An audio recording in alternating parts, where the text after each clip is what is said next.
السلام علیکم۔ اللہ تعالیٰ سے دعا ہے کہ آپ کو اور آپ کے گھر والوں کو ہر وہ خوشی عطا فرمائے جو آپ لوگوں کے حق میں بہتر ہو، آمین۔ لا حاصل کو اگر پانا چاہتے ہو تو تہجد پڑھا کرو، کیونکہ جو نصیب میں نہ ہو اسے تہجد کی دعائیں مقدر میں لے آتی ہیں۔ تم خود اپنی دعاؤں سے ہی اپنا مقدر لکھتے ہو، اور تمہاری دعائیں ہی تم تک وہ سب لے آتی ہیں جو تمہارا نصیب بھی تمہیں نہیں دے پاتا۔ استغفار اور درود شریف کی کثرت انسان کا مقدر بدل دیتی ہے۔ طوفان آنا بھی ضروری ہے زندگی میں، تاکہ پتہ چلے کون ہاتھ پکڑ کر بھاگ رہا ہے اور ہاتھ چھوڑ کر۔ جب اللہ تعالیٰ چاہتا ہے کہ کسی بندے سے دوستی کرے تو اس کی زبان پر اپنا ذکر اور دل پر اپنی فکر کے دروازے کھول دیتا ہے۔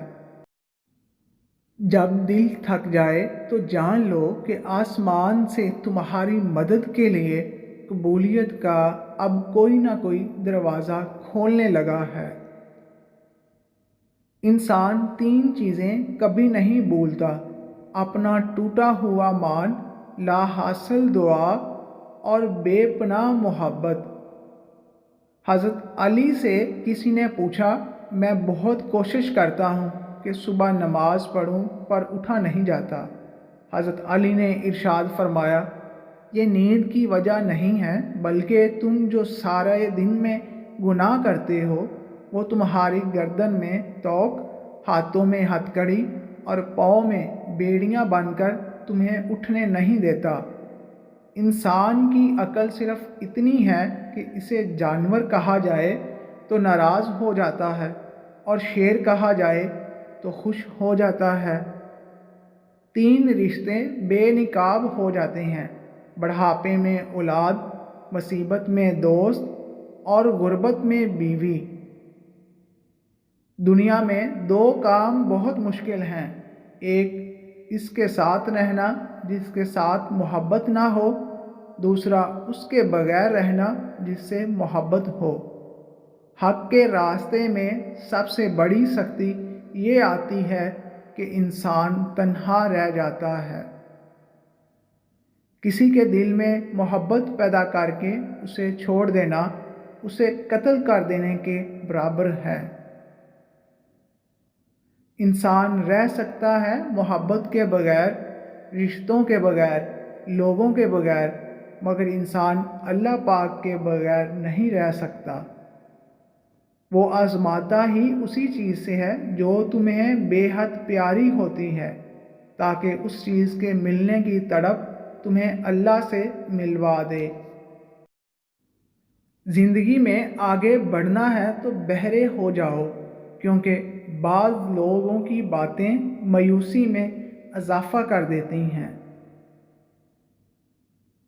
انسان مایوس اور پریشان تب ہوتا ہے جب وہ اپنے اللہ کو راضی کرنے کی بجائے لوگوں کو راضی کرنے میں لگ جاتا ہے۔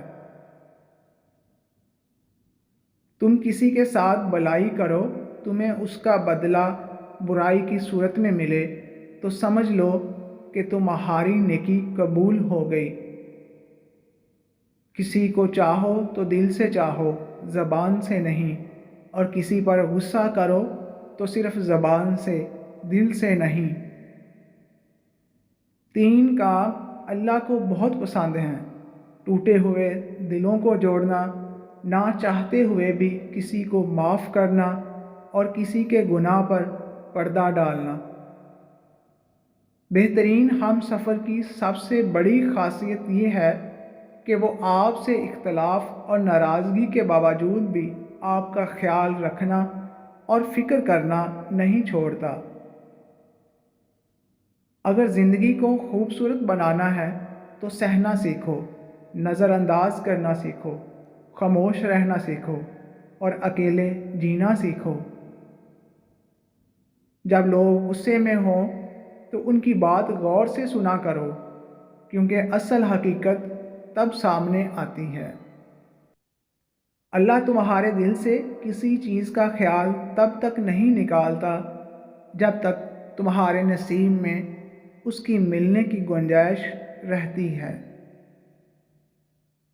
اگر کسی کی تکلیف دیکھ کر تمہیں تکلیف ہونے لگے تو سمجھ لینا تم اللہ کے بنائے ہوئے بہترین انسان ہو۔ جو شخص اپنی تکلیف کو 3 دن تک لوگوں سے پوشیدہ رکھے اور اپنی تکلیف کی شکایت صرف اپنے اللہ سے کرے تو اللہ پر اس کا یہ حق ہے کہ اسے تندرستی دے۔ زیادہ سوچنے سے بہتر ہے استغفار کیا جائے۔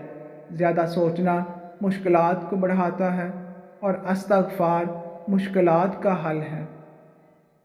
یا رب عطا کر وہ راستے جس میں بھٹکنے کا گمان نہ ہو۔ درود شریف واحد ایسی عبادت ہے جو زبان سے نکلتے ہی قبول ہو جاتی ہے۔ کائنات میں کوئی کسی کا اتنی شدت سے انتظار نہیں کرتا جتنا اللہ اپنے بندوں کی توبہ کا انتظار کرتا ہے۔ لوگوں کے اخلاق کے مطابق ان سے میل جول رکھو اور اعمال میں ان سے علیحدہ رہو۔